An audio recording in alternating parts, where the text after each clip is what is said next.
অমৰ্মৰ শিক্ষাৰ্থীসকল, welcome back to our channel DJ exam care. আজি আমি অনুশীলনী 1.2টো সমাধান কৰিম। এই বাস্তৱ সংখ্যাৰ এই দ্বিতীয়টো অনুশীলনী আজি আমি আলোচনা কৰিম। এতিয়া চাবা, প্ৰথমটো প্ৰশ্নত দিয়া আছে প্ৰতিটো সংখ্যাকে মৌলিক উৎপাদকবোৰৰ গুণফল হিচাপে প্ৰকাশ কৰা। 1 নম্বৰ প্ৰশ্নটো দিয়া আছে তেনেকে। তাৰে প্ৰথমটো দিয়া আছে 140। এইসমূহ তোমালোকে সৰু ক্লাছত পাইছাই, তথাপি পুনৰবাৰ আলোচনা কৰিব খুজিছো। চাবা, মৌলিক উৎপাদক। এতিয়া মৌলিক সংখ্যা মানে কি? মৌলিক সংখ্যা মানে হৈছে যিবোৰ সংখ্যাৰ মাত্ৰ দুটা উৎপাদক আছে, এক আৰু সেই সংখ্যাটো নিজে। গতিকে তেনে সংখ্যাবোৰক আমি কওঁ মৌলিক সংখ্যা বুলি। এতিয়া 140টো মৌলিক সংখ্যা নহয়, 140টো যোগাত্মক সংখ্যা, যুগ্ম সংখ্যা। গতিকে সেই যুগ্ম সংখ্যাবোৰক এতিয়া মৌলিক সংখ্যাৰে ভাঙিব লাগিব। এতিয়া মৌলিক সংখ্যা কেনেকুৱা আছে? 2 আছে, 3 আছে, 5 আছে, 7 আছে, 11 আছে, 17 আছে। সেইবোৰেদি আমি হৰণ কৰিব লাগিব। আৰু নিয়মটো হৈছে সদায় সৰু সংখ্যাটোৰে হৰণ কৰিব লাগিব। অৰ্থাৎ তুমি মন গ'লে ডাঙৰ সংখ্যাটোৰে কৰি দিব নোৱাৰা। প্ৰথমতে 2ৰ পৰা যাব লাগিব, 3ৰ পৰা যাব লাগিব, 5ৰ পৰা যাব লাগিব, তেনেকুৱা। এতিয়া চাবা, 140ক এতিয়া যুগ্ম সংখ্যা হয়। যুগ্ম সংখ্যা মানে 2ৰে হৰণ যাব। 2ৰে কেইবাৰ যাব? 70 বাৰ, 70 বাৰ। আকৌ 70ক যাব 2ৰে 35 বাৰ। আকৌ 35ৰ এককৰ ঘৰত কি আছে? 5 আছে। গতিকে 5 থাকিলে 5ৰে হৰণ যায়। 5 7 গুণ 35। এটাকে আমি কি লিখিব পাৰো? 140টোক 2 into 2 into 5 into 7। গতিকে 2 দুটা আছে, গতিকে 2 স্কোৱাৰ বুলিও লিখিব পাৰো, 5 বুলিও লিখিব পাৰো, 7 বুলিও লিখিব পাৰো। এবাৰ চাবা 2 নম্বৰ প্ৰশ্নটো। 2 নম্বৰ প্ৰশ্নটো কি দিয়া আছে? 2 নম্বৰ প্ৰশ্নটো দিয়া আছে 156। 156ক চাবা, 156ক এতিয়া ভাঙিম।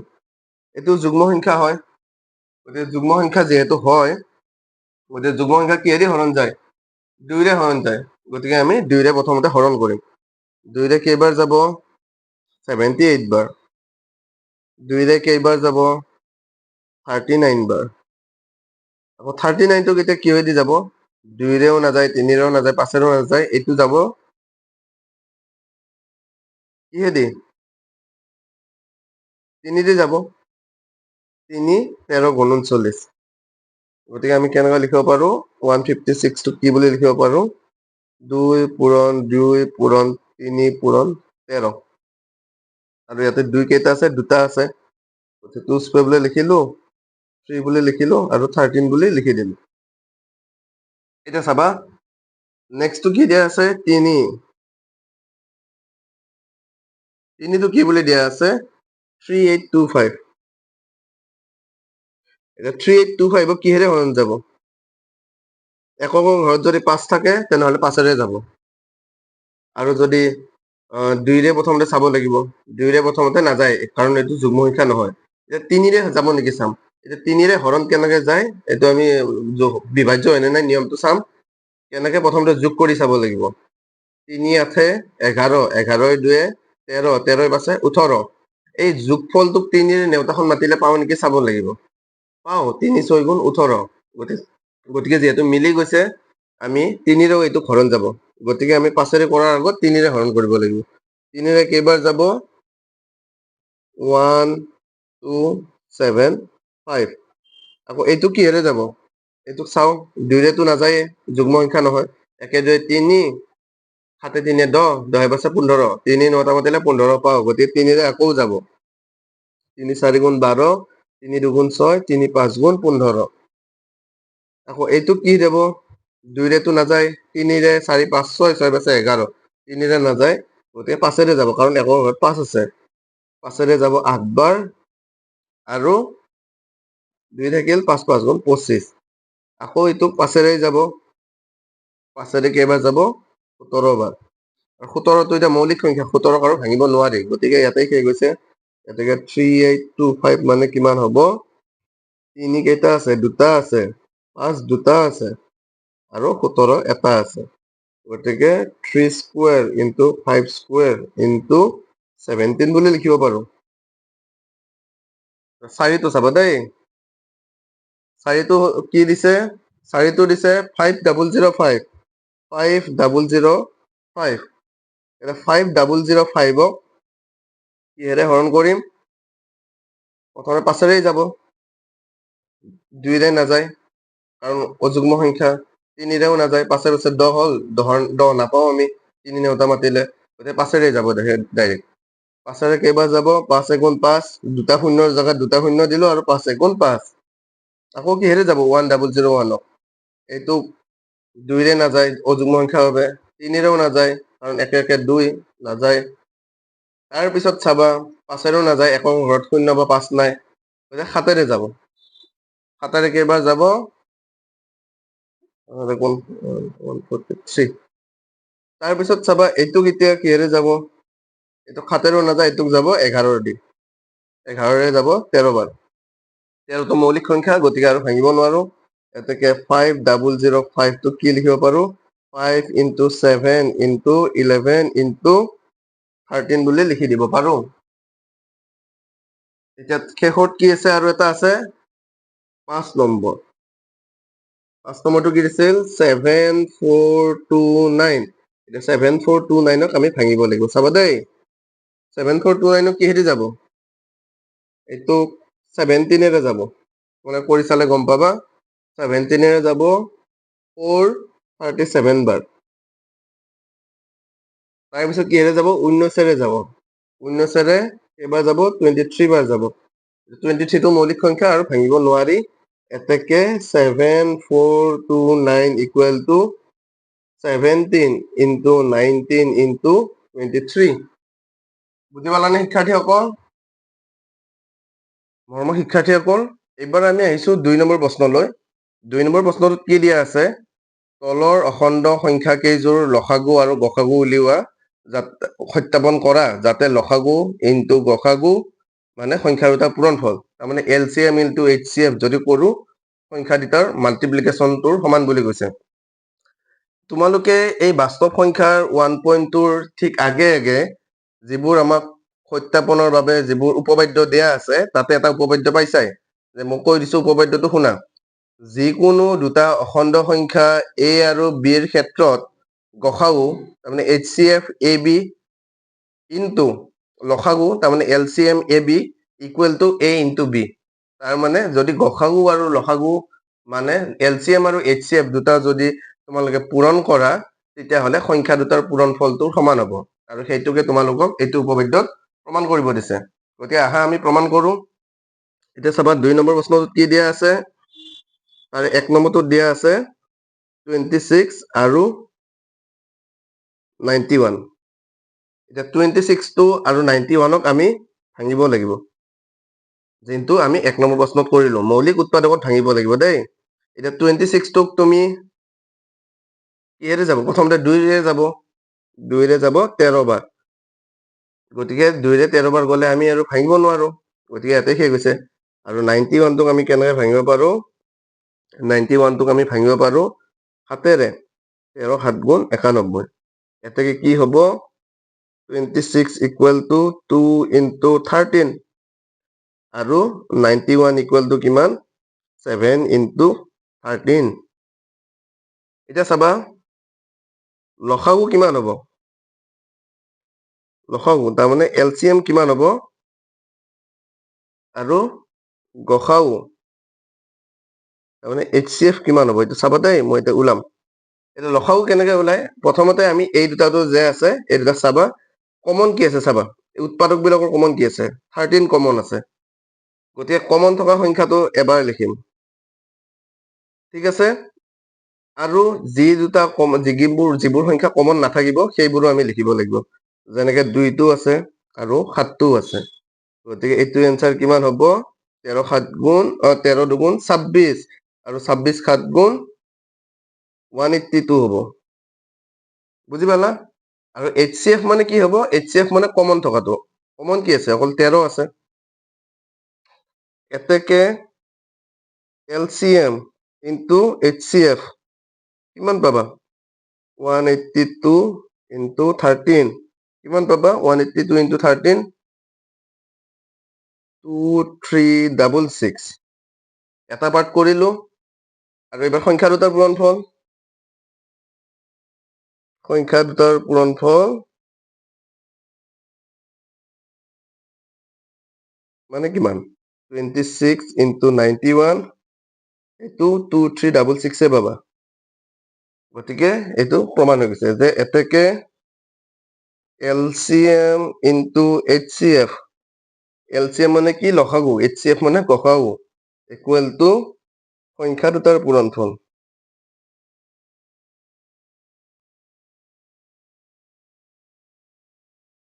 এইটো আমাক কি কৰিব দিছিল সত্যাপন কৰা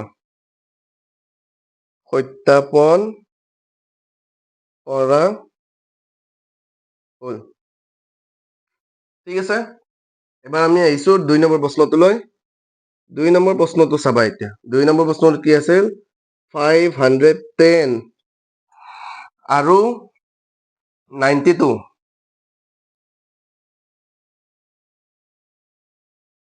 510 টোক আমি ভাঙিব লাগিব চাবা 510 টোক এতিয়া কিহেৰে যাব 2 ৰে যাব 2 ৰে কেইবাৰ যাব চাবা 2 দুগুণ 4 1 থাকিল 2 5 গুণ 10 1 থাকিল 2 5 গুণ 10 তাৰপিছত কিহেৰে যাব আকৌ 3 ৰে যাব 5 6 7 7 আছে 12 গতিকে 3 9টা মাতিলে পাওঁ গতিকে 3 ৰে কেইবাৰ যাব 85 বাৰ যাব তাৰপিছত কি যাব একৰ ঘৰত 5 আছে গতিকে 5 ৰে যাব 17 5 গুণ 85 গতিকে 17 ঠিক তেনেদৰে এবাৰ 92 টোক ভাঙিম চাবা 92 টোক কিহেৰে যাব প্ৰথমতে 2 ৰে যাব 46 আকৌ কিহেৰে যাব 2 ৰে যাব 23 এতেকে 510 টোক আমি কেনেকৈ লিখিব পাৰো 2 পূৰণ 3 পূৰণ 5 পূৰণ 17 বুলি লিখিব পাৰো আৰু 92 টোক কেনেকৈ লিখিব পাৰো 2 পূৰণ 2 পূৰণ 23 মানে 2 into 2 into 23 আৰু এইটো লিখিলো 2 into 3 into 5 into 17 এতেকে LCM মানে লসাগু কিমান আগতে কমন খিনি চাই লো দেই ইয়াতে আছে 2 কমন আৰু কিবা কমন দেখিছা নেকি 3 ইয়াতে নাই 5 ইয়াতেও নাই 17 ইয়াতেও নাই আৰু 2 টোতো সিঙ্গেল হৈ গ'ল গতিকে কমন থকা সংখ্যা দুটা হ'ব 2 2 ৰ পৰা এটা 2 ললো আৰু বাকি যিবাৰ সংখ্যা আছে গোটেইকেইটা পূৰণ হ'ব 2 পূৰণ 3 পূৰণ 5 পূৰণ 17 আকৌ নেক্সট শাৰীত 2 আৰু 23 হ'ব 2 আৰু 23 হ'ব কিমান হ'ব লসাগুটো হ'ব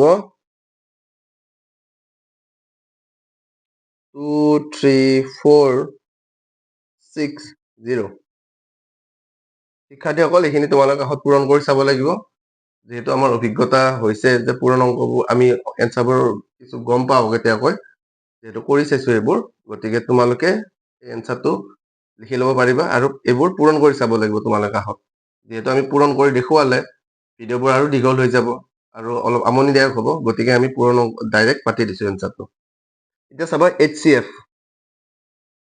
HCF কিমান হ'ব অকল কমন থকা সংখ্যাটো হ'ব 2 এতেকে LCM into HCF কিমান হ'ব এই পূৰণ কৰিব লাগিব 23460 into 2 সমান কিমান হ'ব 46 খিনি হ'ব আৰু এখানে 920 আকৌ সংখ্যা দুটাৰ পূৰণফল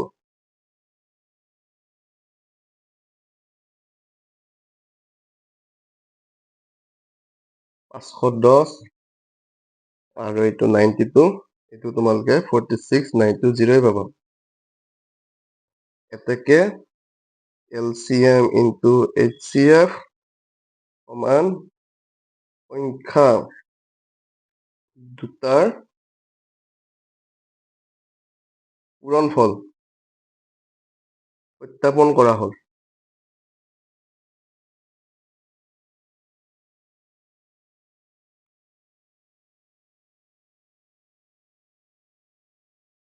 এইবাৰ দিছে 3 নম্বৰ প্ৰশ্ন 336 আৰু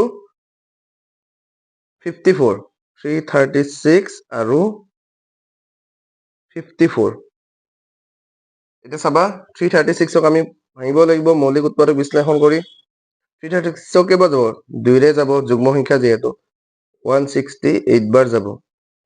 আকৌ চাবা 2ৰে যাব 84 বাৰ। আকৌ কি যাব? আকৌ 2ৰে যাব কিমান বাৰ? 42 বাৰ। আকৌ কিহেৰে যাব? 2ৰে 21 বাৰ। 2 একে 3, গতিকে 3ৰে যাব এইবাৰ। 3 7 গুণ 21। ঠিক তেনেদৰে এইবাৰ 54টোক কৰি চাম। চাবা 54 কিহেৰে যাব? 2ৰে যাব 27 বাৰ যাব। 7 2 9, গতিকে 9 3ৰে যায়, গতিকে 3ৰে যাব। 3 9 গুণ 27। আকৌ এইটো 3 3 গুণ 9। গতিকে কি লিখিব পাৰিম? 336টোক কেনেকে লিখিব পাৰিম? 1 2 3 4টা 2 4টা আছে আৰু 3 পূৰণ 7। আৰু 54টোক লিখিব পাৰিম 2 আৰু 3 3টা আছে। এতেকে এলচিএম কিমান হ'ব? এলচিএম মানে লসাগু কিমান হ'ব? আগতে কমনখিনি ওলাই লওঁ দেই। 2 এটা এটা কমন আছে, 3 এটা এটা কমন আছে, আৰু কিবা কমন আছে নেকি? চোৱা, ইয়াতে 2 ইয়াতে নাই, ইয়াতেও 2 নাই, ইয়াতেও 2 নাই, 3ও বাকী নাই, 7ও নাই। গতিকে এলচিএম মানে এই কমন থকা দুটাৰ পৰা এটা এটা। 2 দুটাৰ পৰা এটা ল'ম আৰু 3 দুটাৰ পৰা এটা ল'ম, আৰু বাকী যিবোৰ আচনতনা সংখ্যা ৰখি গ'ল গোটেইবিলাক লিখিব লাগিব। এই 2 3টা ৰখিল, গতিকে 2 3টা লিখিলো। এই 7টো পিছফালে ৰখি যায়, 7টোও লিখিলো, আৰু 3 দুটা তলফালে ৰৈ গৈছে, 3ও লিখিলো। গতিকে এলচিএম কিমান হ'ব?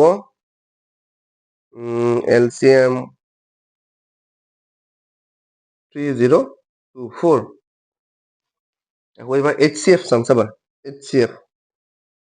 HCF কি আছিল? কমন থকা দুটা 2 পূৰণ আৰু ইফালে 3 এটা কমন আছিল, 3 মানে 6। এতেকে এলচিএম ইনটু HCF মানে কিমান? 3024 ইনটু 6 পূৰণ কৰিলে কিমান হ'ব? 18 144। ঠিক তেনেদৰে সংখ্যা দুটাৰ পূৰণফল কৰিম।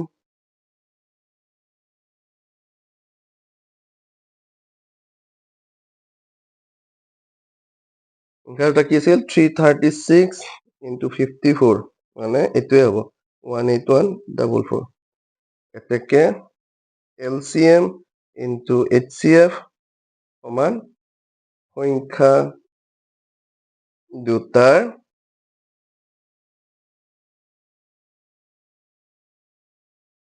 পূৰণফল সত্যাপন কৰা হ'ল।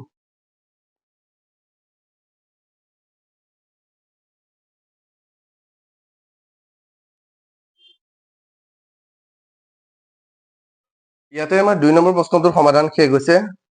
যদি আজিৰ ভিডিঅ'টো ভাল লাগিল তেনেহ'লে ভিডিঅ'টো তোমালোকে লাইক কৰি দিবা, শ্বেয়াৰ কৰি দিবা আৰু চেনেলটো ছাবস্ক্ৰাইব কৰি দিবা। লগত